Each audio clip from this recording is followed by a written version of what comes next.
Tá pensando em comprar um Celta, mas está na dúvida se é um bom carro, se vai encaixar no seu orçamento? Eu tenho certeza que vai.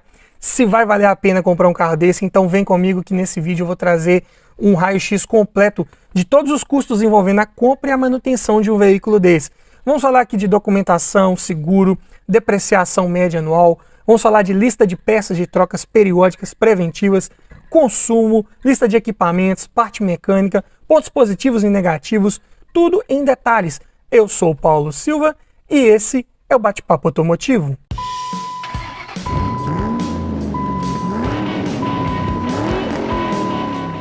E o Celta aqui em análise é na versão LT com motor 1.0 8 válvulas flex e câmbio manual 5 portas, ano 2015, o último ano de produção do Celta aqui no Brasil. E vamos começar falando dos custos para você adquirir um veículo desse. E todos os preços que eu disser nesse vídeo foram cotados em março de 2022, começando pela tabela da KBB, que nesse vídeo vai fazer referência a um veículo em bom estado de conservação, com a quilometragem média de 10 mil km rodados por ano e preço médio de venda particular. Vai ficar em R$ 28.019. Já a tabela FIPE, R$ 34.353, bem mais alta, não é verdade? E uma vez adquirindo um veículo desse, você vai precisar fazer a transferência dele para o seu nome. E a taxa de transferência de propriedade esse ano está em R$ 233,74. E se ele não tiver as placas Mercosul e você estiver adquirindo esse carro de um outro município, você também vai precisar colocar essas placas.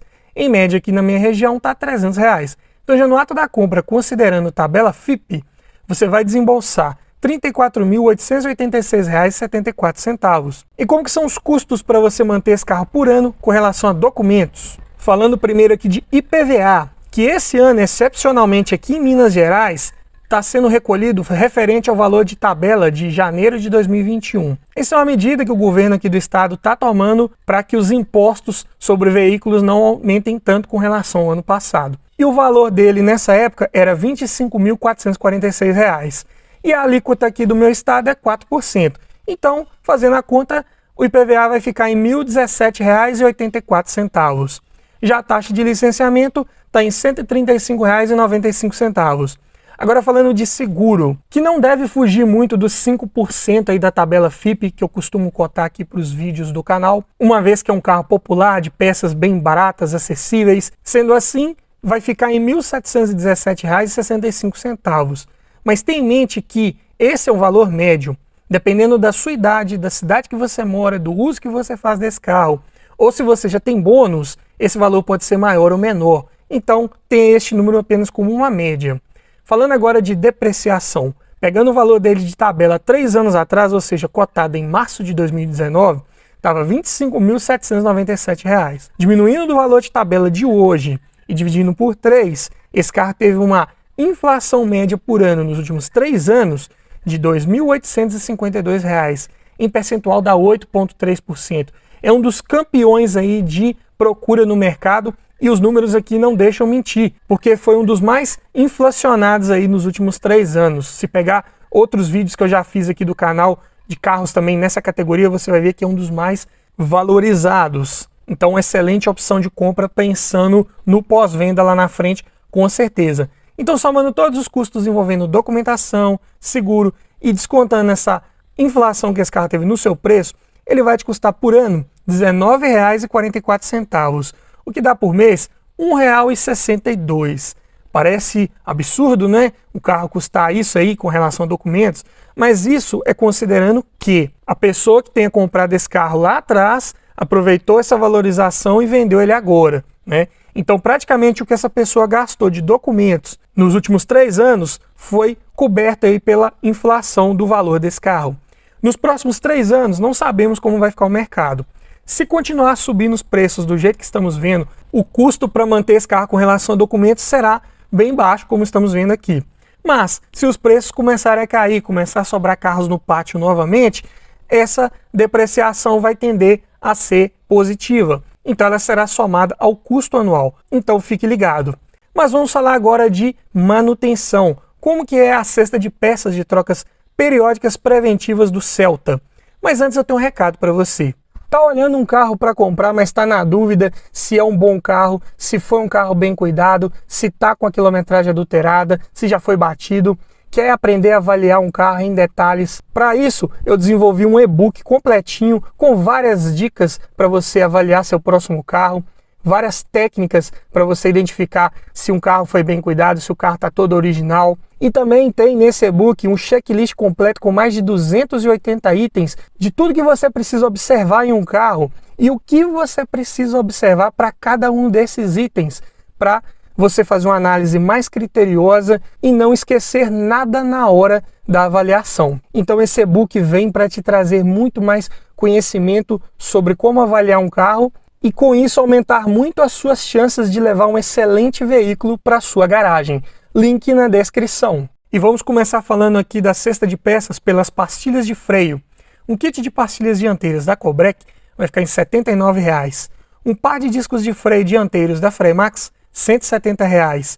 Kit de velas da NGK, as 4 velas, R$ 70,00. Pneus. As medidas aqui são as 165/70/13. Por incrível que pareça, hoje em dia está ficando um pouco mais complicado de encontrar pneus de aro 13. A maioria dos carros novos hoje, seminovos, estão saindo com no mínimo aro 14, né? A maioria deles com aro 15.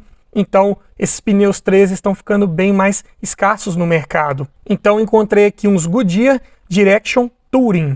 Vão ficar em R$ 1.440 os 4 pneus. Tá praticamente preço de aro 14 aí, aro 15. Óleo de motor. A especificação da GM aqui é a 5W30.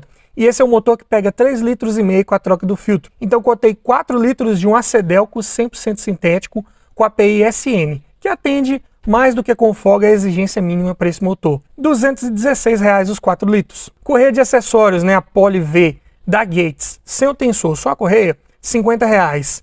Já o kit de correia dentada também da Gates e aqui com tensor incluso, R$ 182,00. Também bem barato até o momento. Filtros todos da Manfilter. Falando primeiro do filtro de ar do motor, R$ 20,00. Filtro de óleo, R$ 20,00 também. Filtro de combustível, coincidentemente também R$ 20,00. E o filtro de cabine, R$ 31,00. Muito barato também a parte de filtros. Assim como amortecedores. Os 4 da Monroe, modelo Monroe Matic Plus, vão ficar em R$ 1.079. Para a categoria desse carro, tá ótimo.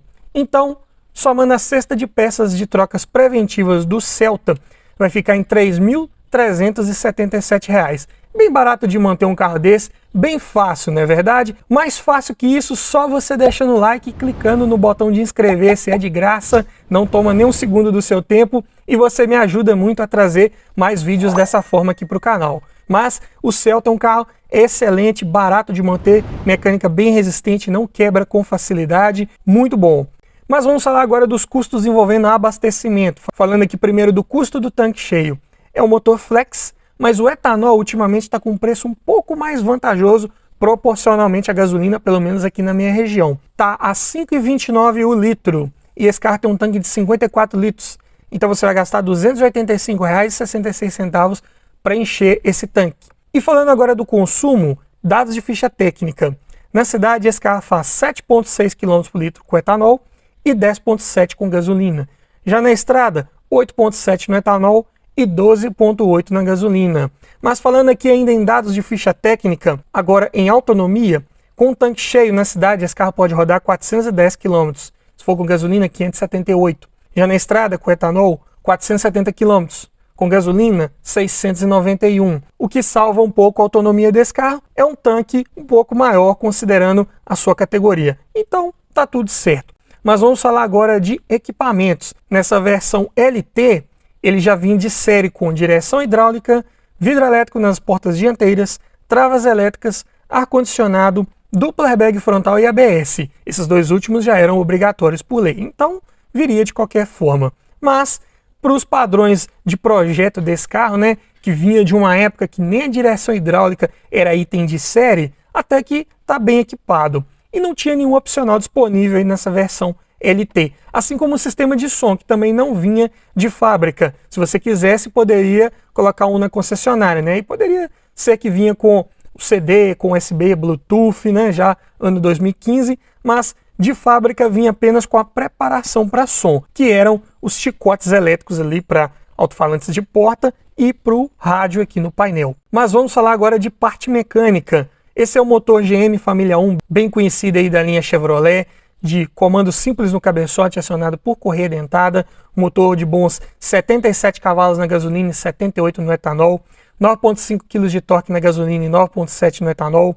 Para um carro bem leve de 890 kg, relação de peso-potência ainda fica em 11,4 kg por cavalo. É um carro bem ágil, eu diria, principalmente na cidade, um carro também bem compacto, excelente. Porém, cobra seu preço no porta-malas, 260 litros de capacidade apenas, é porta-malas para 2, 3 pessoas no máximo. O câmbio é o F17-HR, mesmo do Classic, e é um câmbio de relações bem encurtadas. Aí o motivo do consumo não ser tão bom na estrada, principalmente, porque ali de quinta marcha a 80 por hora, o motor já está batendo 3.000 RPMs. Então em velocidades aí de cruzeiro, principalmente se você pegar uma estrada duplicada, que você vai andar fácil ali nos 90, 100 km por hora, esse carro já vai estar batendo ali seus 3.500, quase 4.000 RPMs. Então nessa condição não fica muito econômico. Agora, em estradas mais lentas um pouco, andando ali de 70 até 80 km por hora, ele fica um pouco mais econômico. E dentro de cidade ele é muito econômico. Então é um carro mais voltado para o uso urbano, para você trabalhar com ele no dia a dia, em tempos aí de gasolina, mais de R$7, mais de R$8 em alguns lugares aí o preço do litro. É uma opção interessante, não é verdade? Mas ainda falando em parte mecânica, sistema de suspensão bem simples, McPherson na dianteira e eixo de torção na traseira. Sistema de freios também mais simples ainda, disco sólido na dianteira e tambor na traseira. Fique ligado nas descidas longas de serra, tente segurar um pouco mais ali no câmbio, se possível, para não sobrecarregar o sistema de freios. E a direção é hidráulica convencional, muito boa, adequada para o peso do carro, sem maiores problemas, manutenção corretiva se precisar fazer é na média, nada de muito especial. Mas como pontos positivos principais de se adquirir um Celta, primeiro deles já falei, robustez e confiabilidade mecânica, o motor não quebra com facilidade, tudo muito barato, simples de resolver, peças que você encontra com facilidade nas casas de peças, na internet, tudo muito tranquilo. Além disso, é um carro de consumo bom, principalmente na cidade, também como eu falei, na estrada às vezes nem tanto, principalmente se estiver bem carregado, você vai ter que reduzir marchas nele, acelerar, esticar a marcha, e aí o consumo acaba subindo um pouco. É um carro bem ágil, no trânsito, 1.0, carro bem leve, além de ser bem compacto, você encontra vagas para estacionar com facilidade, fácil de manobrar. Além disso, é um carro que tem um bom quadro de instrumentos bem completinho, tem todas as informações ali mais necessárias, conta-giros, marcador de temperatura do motor, então bem completo. É claro que não vai ter um computador de bordo, né? Mas é bem mais completo que muitos de seus concorrentes aí de época. Porém, como pontos negativos, primeiro deles, espaço interno. É um carro de dimensões bem reduzidas, bem compacto, então 2 pessoas ali atrás, ali, se forem adultos mais altos, já vão com um certo desconforto, teto é um pouco mais baixo, espaço para pernas aqui também ele é bem limitado. Eu diria que um pouco mais de espaço é só para quem vai na frente ali de fato. O acabamento também é apenas condizente com a categoria dos hatches compactos, plástico duro, painel, forros de porta, tudo um pouco mais simples. Outro ponto de atenção aqui, tem um recall de airbag do motorista para esse ano modelo aí de 2015. Então se você estiver olhando um carro desse para comprar, verifique lá antes de fechar negócio se já foi atendido esse recall, porque senão você não consegue nem mesmo transferir o carro para o seu nome, fique ligado. E é um carro também mal avaliado pelo Lat NCAP de sua época, então não é dos mais seguros em caso de colisão. Não conta com Isofix ali no banco traseiro, assim como vários outros aí da categoria, mas se você está pensando em mais segurança a bordo, talvez não seja a melhor das opções. Mas me diga você, frente a um raio-x completo aqui que fizemos do Celta e frente às suas necessidades de um veículo hoje, você compraria um Celta ano 2015 aí, a última versão dele? Deixe aí nos comentários, quero ouvir a sua opinião. E se você gostou desse tipo de vídeo, eu te convido a assistir ao final a playlist que eu vou deixar com vários vídeos nesse formato aqui, olha, trazendo um levantamento completo dos custos envolvendo a compra e a manutenção daquele carro que você está pensando em comprar. Talvez você está na dúvida entre um Celta e um outro carro, muito provavelmente já vai estar lá nessa playlist o vídeo do carro que você precisa assistir para acabar de tirar suas dúvidas e escolher o próximo carro para sua garagem da melhor forma possível. Então vai lá, dá uma olhada que tá legal e tá bacana.